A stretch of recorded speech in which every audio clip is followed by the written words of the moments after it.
তাহলে আমাদের গতকালকে ছিল ওয়ার্ড ইন্টারফেস পরিচিতি, আর আজকে আলোচনা করতেছি ফাইল ট্যাব নিয়ে। এই ফাইল ট্যাবে যদি আমি ক্লিক করি, সর্বশুরুতে পাবো সেভ, তারপরে পারবো সেভ অ্যাজ। সেভ বলতে বুঝি চলমান কোনো কাজকে সংরক্ষণ করা, আর সেভ অ্যাজ এর কাজ হচ্ছে নতুন ফাইল তৈরি করা।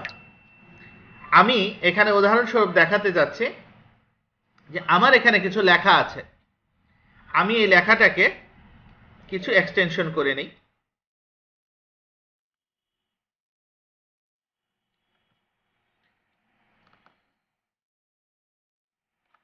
তাহলে আগের থেকে আমার লেখা কিছু বাড়ছে না কমছে? বাড়ছে।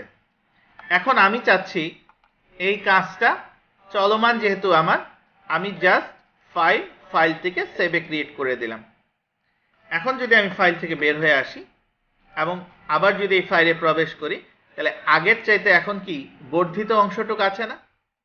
আগে কিন্তু কম ছিল, পরবর্তীতে আমি যে আপডেট করলাম এই আপডেট সহ এখন সংরক্ষণ হয়েছে। আমি যদি এখানে আরো কিছু অ্যাড করি, এখন যদি আমি সেভ দেই,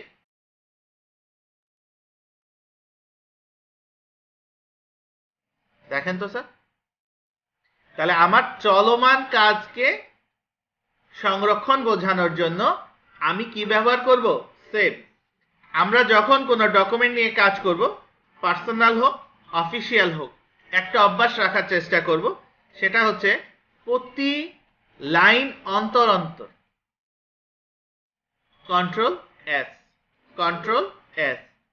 তাহলে যদি কোনো কারণবশত বিদ্যুৎ লাইন চলে যায়, সংযোগ বিচ্ছিন্ন হয়ে যায়, আমার কাজটা ইরেজ হবে না। যেহেতু আমি সেভ করতেছি, প্রতি লাইন অন্তর অন্তর সেভ করলে কি হচ্ছে, প্রতি লাইন আমার সংরক্ষণে চলে আসতেছে। এখন সেভ অ্যাজ এর কাজ হচ্ছে নতুন ফাইল তৈরি করা, অথবা পূর্বের সংরক্ষিত কোনো ফাইলকে মডিফাই করা, অথবা সংযোজন করা, অথবা বিয়োজন করার পর অন্য কোনো নামে ফাইলটাকে পুনরায় সংরক্ষণ করতে চাইলে আমাকে সেভ অ্যাজ ব্যবহার করতে হবে। সেভ অ্যাজ এর কাজ হচ্ছে নতুন ফাইল তৈরি করা, এটা একটা উত্তর। আরেকটা উত্তর হচ্ছে পূর্বের কোনো ফাইলকে সংযোজন অথবা বিয়োজন করে নতুন অন্য একটি নাম দিয়ে আবার সংরক্ষণ যদি আমি করতে চাই, তাহলে আমাকে ব্যবহার করতে হবে সেভ অ্যাজ। যেমন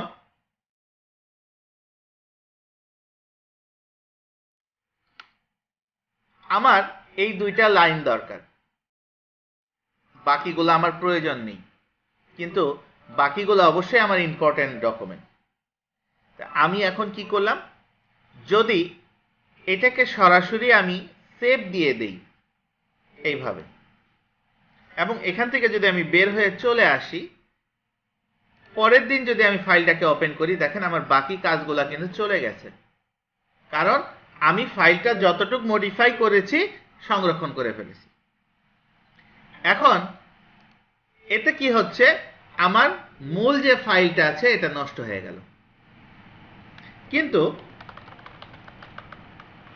আমি এই ফাইলে যত জিনিস আছে এডিট করলাম, নতুন কিছু সংযোজন করলাম অথবা বিয়োজন করলাম, করে আমি ফাইলটাকে সেভ না দিয়ে সেভ অ্যাজ এ ক্লিক করলাম।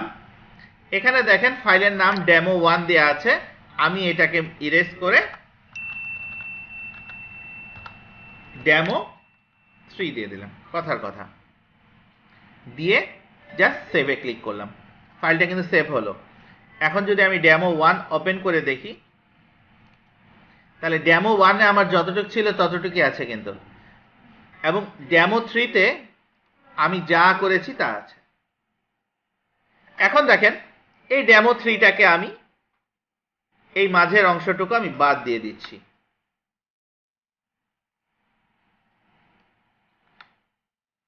এখন এটা সিম্পল আরেকটা ডকুমেন্ট। এখন আমি চাচ্ছি এটাকে অন্য আরেকটি নামে সংরক্ষণ করতে, তাহলে আবার পুনরায় সেভ অ্যাজে যাব। এই ডেমো 3 জায়গায় আমি এখানে ডেমো 4 লিখে দিলাম। এখন একটা প্রশ্ন থাকে, স্যার আপনি ডেমো 3, ডেমো 2, ডেমো 4 এগুলা কেন দিচ্ছেন? সরাসরি ডেমো দিলে কি সমস্যা? সরাসরি ডেমো দিলে সমস্যাটা কি দেখাচ্ছি। আমি এটাকে ডেমো 2 দিলাম, কথার কথা। আমি সেভে ক্লিক দিচ্ছি। দিস ডেমো 2 ডকুমেন্ট আর্লিতে এক্সিস্ট। আপনি যে ফাইলটি তৈরি করেছেন এটি ইতিপূর্বে এখানে আছে। এখন আমাকে কিছু অপশন দিয়েছে। রিপ্লেস, ওই ফাইলটাকে পরিবর্তন করবেন। Save change with a different name, আপনি কি আরেকটা নাম দিয়ে চেঞ্জ করার চেষ্টা করবেন। Merge change into the existing file, এখানে যা আছে এটাকে ওই ফাইলের ভেতরে সংযোজন করে দেবেন, মার্জ করে দেবেন। তাহলে আমার ওটাও ডকুমেন্ট ইম্পর্টেন্ট, তাহলে আমি মার্জ করব না, রিপ্লেসও করব না, আমি এই মাঝের অপশনটা চেয়ে নিচ্ছি। আমি আরেকটা ভিন্ন নাম দেব, তো জাস্ট এখানে আরেকটা নাম দিয়ে দিলাম।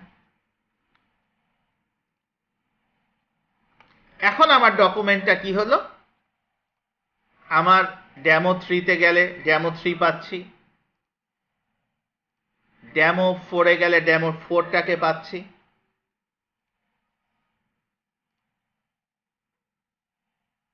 ডেমো 2 তে গেলে ডেমো 2টা পাচ্ছি। তাহলে আমার প্রত্যেকটা ডকুমেন্ট ইন্ডিভিজুয়াল ভাবে আমি যেভাবে চাইছি সেভাবে সংরক্ষণ হয়েছে, আমি যেভাবে তৈরি করেছি সেভাবে তৈরি হয়েছে। তাহলে সেভ এবং সেভ অ্যাজ এই দুটো নিয়ে কারো কোনো প্রশ্ন আছে? এই দুটো কি বুঝতে পেরেছি?